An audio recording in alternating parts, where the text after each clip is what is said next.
Bonjour, bienvenue sur la chaîne As de Pentacle. Je suis ravie de vous retrouver aujourd'hui pour le tirage des Scorpions, donc les personnes du signe astrologique solaire Scorpion, et également les ascendants et les signes lunaires Scorpion. Donc pour le mois de février 2023. Donc j'espère que tout le monde va bien, que vous avez passé un bon mois de janvier. Et je vous remercie infiniment de votre présence et de votre fidélité. Et d'être tout simplement là sur ma chaîne. Et pour les pouces que vous mettez sur les vidéos quand vous passez par là. Merci les pouces, les abonnements et bien sûr les commentaires quand vous souhaitez commenter. Il n'y a aucune obligation, mais sachez que ça me fait plaisir. Et voilà, donc je lis tous les commentaires. J'essaye d'y répondre et dans tous les cas de mettre un petit cœur pour vous dire que j'ai bien lu votre message. Donc mes amis Scorpions, on va aller voir quels sont les messages pour vous pour ce mois de février. Les messages et du prédictif aussi. Si le tarot veut bien nous indiquer les messages pour nos amis Scorpions, signe solaire, lunaire, ascendant pour le mois de février. On va aller voir les énergies, les choses importantes pour vous pour ce mois de février. Alors, on va déjà faire une coupe. Donc à la coupe, nous avons la lune inversée et l'ermite. Donc là, ça me parle d'une situation qui vous a fait douter ou qui vous avait fait douter ou peut-être qui vous fera douter au mois de février, hein, puisque là, c'est pas forcément dit. Et on me parle également de quelque chose qui vous a certainement isolé, mis en repli. Ça peut être vous ou ça peut être une personne face à vous qui doute, qui s'est isolé également, hein, puisque les énergies sont interchangeables. Mais bon, qui, visiblement, je pense, va sortir quand même de cette forme d'enfermement, visiblement. Alors, on va aller voir, hein. On va aller voir quelles sont les cartes qui sortent. Donc, les arcanes majeurs. Dans un premier temps, pour avoir en première intention une idée précise sur ce mois, d'une manière générale. Et après, on recouvre avec les mineurs. Et je prendrai un autre jeu par la suite. Alors, pour les Scorpions, en février 2023, en dos de deck, nous avons le pape inversé, le soleil et le diable inversé. Donc là, on me parle de quelqu'un qui s'est isolé, peut-être quelqu'un avec qui vous avez eu un désaccord profond, une situation avec une personne de cœur ou une personne qui vous tient particulièrement à cœur, un associé par exemple, ou tout simplement, je vois deux enfants. Bon, c'est pas tout le temps que je vois deux enfants, mais là je vois deux enfants. Donc par exemple, ça peut être deux frères jumeaux ou vous par exemple et une personne qui vous suit depuis longtemps comme une âme sœur, vous voyez, quelque chose comme ça, avec qui il y a eu un désaccord ou avec qui il y a actuellement un profond désaccord. On vous dit que c'est en passe quand même de la réconciliation, l'union est à nouveau possible, avec plus de détachement, les choses purement matérielles d'ailleurs qui seront un petit peu évincées. Vous allez passer sur un autre plan, j'ai l'impression, ce qui était peut-être difficile. Alors ici, nous avons l'amoureux, le chariot, le monde inversé et l'empereur. Donc on voit, bon alors bien sûr, les personnes qui ne connaissent pas la chaîne, qui voient toutes les cartes à l'envers, il y en a certains qui me mettent dans les commentaires, retournez vos cartes, vous ne pouvez pas lire les cartes à l'envers. Alors si, on peut lire les cartes à l'envers et à l'endroit, c'est d'ailleurs même, je pense, beaucoup plus pertinent. Parce que les cartes ont un double sens toujours, hein. Et bon, et puis en plus chacun fait ce qu'il veut, donc là ça tombe à l'envers, toutes les cartes sont à l'envers effectivement, ce qui laisse présager qu'il y avait quand même un blocage, ou qu'il y a quand même un blocage, quelque chose qui est bloqué, ou qui est alors le fait que ça soit bloqué, ça ne veut pas dire que ça va rester comme ça, mais ça veut tout simplement dire qu'il y a des énergies effectivement de blocage. J'avais quand même le soleil qui était sorti ici, donc qui annonce quand même ben justement le soleil après les nuages. Donc là, on voit une situation bloquée, quelqu'un qui a du mal à faire des choix, ça peut être vous. Ça peut être également la personne en face de vous, ça peut être les deux aussi, hein. Moi, j'ai l'impression que ça vient en résonance. J'ai l'impression qu'il y a un désaccord dans un couple ou avec deux personnes qui sont quand même profondément attachées l'une à l'autre. Il y a comme une forme de désaccord, comme si chacun campait un peu sur ses positions, comme s'il y avait une question d'orgueil, vous voyez, d'ego en fait. Et là, avec le soleil et surtout le diable comme ça, qui tombe inversé en dos de deck, on me dit que peut-être il serait bon, il serait bien de sortir aussi bien vous que cette personne, ou ça peut concerner des personnes qui sont autour de vous, mais que ça vous touche à ce moment-là assez fort. Il s'agirait peut-être de sortir de toute forme superficielle, de la matière, et de peut-être s'élever un petit peu par rapport à ces désaccords de fond. Hein, parce que sinon, vous risquez de tourner en rond. De toute façon, on voit que ça tourne en rond là. On voit que ça tourne en rond, pour moi, entre deux personnes qui sont bloquées, qui sont campées, chacune sur leur position. Et c'est vraiment un problème d'orgueil, d'ego. Ça peut concerner dans le domaine professionnel pour certains. Alors, on va calculer la résultante. Donc, là, pour la résultante, donc on a le 10, 20, 30, 34, 35, 36, 37, 38. 8, 9, 10, 11. Donc, on a la force en résultante. On va voir dans quel sens elles sortent. Donc là, j'ai pas mal de cartes à l'endroit qui sont positives, qui sont sorties positives. La force, en fait, à l'envers, me parle d'une situation bon, qui est effectivement pas rompue, mais bloquée, et de choses qui ne sont pas acceptées, en fait, voilà. Moi, j'ai vraiment l'impression qu'il y a deux personnes hein, qui n'acceptent pas, vous et quelqu'un en face, qui n'acceptent pas une situation. Pourquoi, je n'en sais rien, mais ça doit résonner, je pense, avec vous, mes amis scorpions. On me dit qu'il y a quelque chose à accepter. Voilà. Et que ce n'est pas insurmontable, d'ailleurs. Voilà ce qu'on m'indique ici et maintenant. Alors, on va aller voir avec les arcanes mineurs. On va aller recouvrir le jeu, voir ce que ça peut nous dire. Donc, ne soyez pas surpris hein, quand il y a des cartes comme ça inversées. Si j'ose dire, ça signifie certaines choses, mais il ne faut pas rester bloqué là-dessus. Ou sinon, ça ne sert à rien. De toute façon, je pense que je vais mettre un message en début de toutes mes vidéos. Parce que les gens, des fois, ils prennent peur quand ils voient des cartes inversées. Et il n'y a pas de quoi, en fait. Hein. C'est juste que il y a des nuances dans les tirages qui sont importantes. Là, d'ailleurs, il y en a une qui est importante.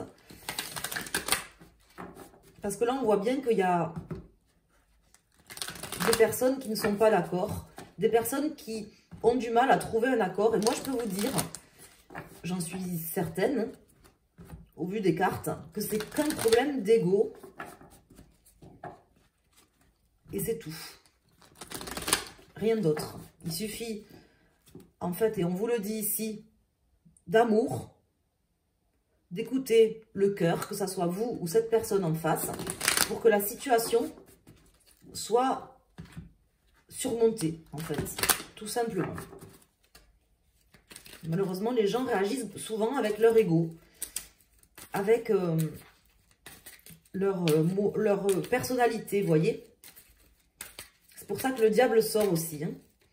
Alors, on va, ici, on va couper et on va recouvrir ces cartes pour avoir des messages en plus. Alors, sur l'amoureux, sur le chariot, sur le monde, sur l'empereur, pour nos amis scorpions, et sur la force. Alors là, nous avons le 6 de bâton qui me parle de victoire. Hein, c'est la carte de la reconnaissance, c'est la carte de la victoire. Nous avons le 7 de coupe. Donc là, le 7 de coupe, ça peut être une carte d'illusion quand elle est à l'endroit. Mais là, en fait, elle est à l'envers. Donc je peux vous dire qu'il y a une victoire qui arrive et vous allez sortir d'illusion, hein, tout simplement. Et que, en fait, ce qui vous oppresse, ce qui est compliqué, que vous vivez comme un fardeau qui vous oppresse, à la limite de la dépression, je pense même pour certains, à vous ou la personne qui est en face de vous, ou cette personne-là, puisque moi je vois une association de deux personnes qui sont en désaccord, c'est quelque chose qui vous oppresse et qui est en passe d'être surmonté, on vous le dit. Hein. Vous pouvez taper 6 de bâton sur Internet, vous verrez, à l'endroit, c'est la carte de la reconnaissance, de la victoire, de quelque chose qui est en passe d'être résolu.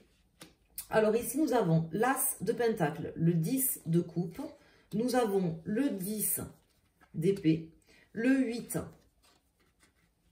de bâton et le valet de bâton.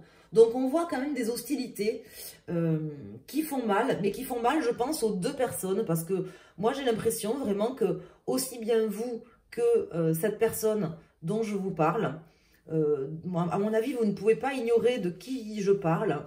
c'est pas forcément votre amoureux, ça peut être dans le cadre de votre travail, ça peut être dans n'importe quel domaine de votre vie. Mais là, il y a une personne, je pense, dans votre vie, avec qui vous êtes dans une forme de désaccord ouvert quand même, hein, quelque chose de profond. Et il y a trop d'ego, aussi bien de votre côté que de son côté. Ça génère en fait une frustration, aussi bien pour cette personne que pour vous. Ça génère en fait une impossibilité d'aller de l'avant. Vous vous sentez empêché d'avancer, en fait. Et on vous dit que là, vous pouvez résoudre la situation en faisant demi-tour par rapport à votre orgueil. Et cette personne également, hein, c'est pas que vous. Voilà, on me l'indique ici. Là, c'est une personne orgueilleuse que je vois ici, colérique et orgueilleuse, enfin, orgueilleuse, c'est dans le sens plutôt, comment vous expliquer, qui est trop, qui réagit pas assez avec son cœur, en fait, hein, dans ce sens-là. Voilà, une personne qui peut-être est blessée ou qui a des convictions profondes sur certaines choses. Et au lieu d'écouter son cœur, cette personne, en fait, elle campe un peu sur ses positions. Et on dit en fait qu'il faut faire demi-tour, changer, apporter des modifications par rapport à ce comportement. Voilà. Dans ce cas-là, ça sera possible, ça sera plausible. Les choses pourront se mettre en place et s'arranger. Alors, je vais rajouter une carte sur cet empereur et ce 8 de bâton. Et après, je vais prendre le tarot del fuego. Donc, je vous dis, voilà, la situation, elle est compliquée avec quelqu'un. Ça peut être dans le cadre de votre travail, hein, parce que l'empereur peut signifier ça. De toute façon, c'est quelque chose qui vous met mal, hein, qui vous met mal également cette personne, au fond, parce qu'on avait quand même la lune inversée en tout début de tirage. Et une forme de repli, mais dont vous allez sortir, dont les personnes, les protagonistes de l'histoire vont sortir. Alors, je vais mettre une carte, je vais rajouter une carte ici. Vous voyez le roi de coupe inversé et le 2 de bâton. Donc là, on vous dit voilà, qu'il faut entreprendre, soit vous, soit cette personne, soit les deux. Il faut entreprendre des choses positives, des choses avec votre cœur, en fait. Il faut laisser les énergies négatives, il faut entreprendre des choses plus tournées vers l'amour, en fait, tout simplement. Voilà. Donc là, je ne rajoute pas d'autres cartes. J'ai fait passer les messages qui étaient importants à vous faire passer, à mon avis, parce que je sens quand même, comment dire, une forme d'oppression à terminer quelque chose, comme si un peu, vous voyez, des fois les gens, ils s'enveniment, ils se prennent la tête, en fait, pour des choses qui, à la base, sont des choses futiles. Et en fait, les gens, en fait, ils se montent en épingle, soit ils se font monter la tête par certaines personnes, soit ils se montent en épingle tout seuls, et ça devient d'un tout petit truc, vous voyez, là, ça me fait penser à ça, d'une toute petite épingle, un tout petit truc, on en sort un tas de merde, en fait, vous voyez. Et là, on vous dit que ça serait bien peut-être d'arrêter, de faire demi-tour par rapport à toutes ces énergies improductives qui sont négatives, se détacher de tout ça, de choses futiles, de choses purement matérielles, de s'élever un petit peu, d'élever son cœur et ses vibrations. Voilà, tout simplement, hein. C'est ce que vous auriez intérêt à faire, je pense, parce que c'est ce que le tarot nous indique. Et s'il nous l'indique, c'est pas pour rien. Là, j'ai des cartes qui se sont retournées dans le jeu. On va aller voir quand même lesquelles. Je viens de voir qu'il y a certaines cartes qui se sont retournées. J'ai pas rêvé. Là, voilà, j'ai la grande prêtresse, hein, qui vient de se retourner. La grande prêtresse qui est une carte de connaissance, hein, qui est également la femme du pape, mais qui est également la papesse. Hein. C'est une femme de connaissance, c'est une femme qui sait, qui est instruite, qui sait au fond d'elle et qui a beaucoup d'intuition. Et je pense que là, on veut me dire que vous savez de ce dont je veux vous parler. Vous savez pourquoi. Alors, pourquoi je vous dis ça? C'est pas moi qui vous le dis, mais pourquoi les cartes sortent ces messages? Voilà ce qu'on veut m'indiquer. Alors, on va couper. Donc, vous voyez, j'en avais une qui s'était retournée aussi. Il me semblait bien que j'en avais vu deux. Donc, j'ai le 3 d'épée. Donc, vous voyez, elle est là. Hein. Le 3 d'épée, la carte des blessures. De la souffrance, voilà. C'est pas forcément de la trahison, mais de la souffrance. Et le 2 de bâton, qui est également ici. On vous dit qu'il faut entreprendre des choses maintenant par rapport à cette souffrance que ça soit de la souffrance psychologique ou de la souffrance physique, que chacun ressent. Moi, j'ai l'impression que tout le monde ressent ça, que c'est un peu gâcher des choses qui, à la base, sont belles ou seraient vouées à être belles. Ça serait dommage, en fait, de laisser pourrir cette pomme. Vous voyez, cette pomme-là, qui va pourrir, en fait, là, si vous faites rien. Vous ou cette personne. Ce serait dommage. Voilà ce qu'on m'indique. Alors, je vais mettre une carte pour les premiers décans, second décan et pour les troisièmes décans, Scorpion, pour votre signe solaire. Et si vous regardez pour votre lunaire ou votre ascendant, vous choisissez une des 3 cartes. Vous pouvez mettre pause si vous le souhaitez. Ici, nous avons le 10 d'épée qui est déjà sorti ici, hein, qui ressort. On voit qu'il y a quand même quelque chose qui est oppressant. C'est vraiment une grande souffrance hein, pour vous comme pour cette personne. Nous avons ici le pendu qui nous parle de lâcher prise par rapport à cette situation. Et le cavalier de coupe. Le cavalier de coupe qui vous dit, monsieur, qui est également là, hein, ici. Le cavalier de coupe qui vous dit, monsieur, madame, allez-y, apportez une coupe d'amour, en fait. Voilà, tout simplement. C'est un message, des messages d'amour, en fait, là. Voilà, tout simplement, de souffrance. On sent de la souffrance, on sent de la blessure, on sent de l'oppression. Ce sont les mêmes cartes qui sortent. Le 10 d'épée, voilà. Le cavalier de coupe, on a les mêmes cartes qui ressortent. Je sens beaucoup de souffrance. Je sens 2 personnes qui sont peinées, aussi bien l'une que l'autre. Alors ici, nous avons l'étoile pour les personnes du premier décan ou qui ont choisi cette carte. Donc là, on vous dit que tout est possible, tout simplement, que le meilleur est devant vous, que l'avenir est devant vous, qu'il suffit de savoir, d'avoir une vision nette et précise de ce que vous souhaitez avec cette personne, dans cette situation, dans cette union ou cette association. On vous dit en fait que tout est possible en réalité, que l'objectif c'est d'avoir une vision commune aussi de ce que vous souhaitez. Pour les personnes du second décan, donc nous avons le 4 de Pentacle. Le 4 de Pentacle qui me parle de s'ouvrir davantage. Alors même si c'est une carte de Pentacle, ça peut être une carte qui indique justement que les personnes se renferment ou se protègent, se surprotègent. Mais là, ça vient comme un conseil raisonné pour me dire qu'en fait, vous devez, mes amis, vous ou cette personne dont je vous parle, ou les deux, hein, vous ouvrir davantage l'un à l'autre. Vous auriez tout à y gagner. La relation pourrait être beaucoup plus saine et beaucoup plus stable. Et ici, pour les personnes du troisième décan ou qui ont choisi cette carte, avec le magicien, on me dit que là, il y a un nouveau départ qui s'annonce. Un nouveau départ d'ailleurs assez prometteur. Donc vous êtes obligé d'en passer par là, de terminer un cycle par rapport à ces énergies négatives. Ou sinon, vous tournerez en rond, vous ne pourrez pas aller de l'avant. Donc vous avez quelque chose à clôturer là sur ce mois de février avec cette personne. Surtout vis-à-vis d'énergie d'oppression négative, vous voyez, qui vous empêche d'atteindre votre but, vos objectifs dans la vie, en fait, tout simplement. Voilà, vous ou cette personne, comme je vous le répète. Donc là, il y a quelque chose de nouveau. Ça peut être également une nouvelle personne qui va venir débloquer les choses par rapport à ça. Voilà, donc j'espère que vous aurez eu les messages importants, normalement oui, enfin en tout cas que j'aurais pu vous les transmettre comme il se devait. Je vous remercie à tous. Si vous souhaitez me consulter, vous pouvez aller sur ma chaîne, sur mon site internet asdepentacle.com ou dans la barre d'infos, vous avez un lien pour me joindre directement et pouvoir me consulter pour un tirage personnalisé. Voilà, donc je vous remercie infiniment pour tous vos pouces, pour vos messages, votre fidélité, vos commentaires et je vous souhaite à tous un excellent mois de février. Merci.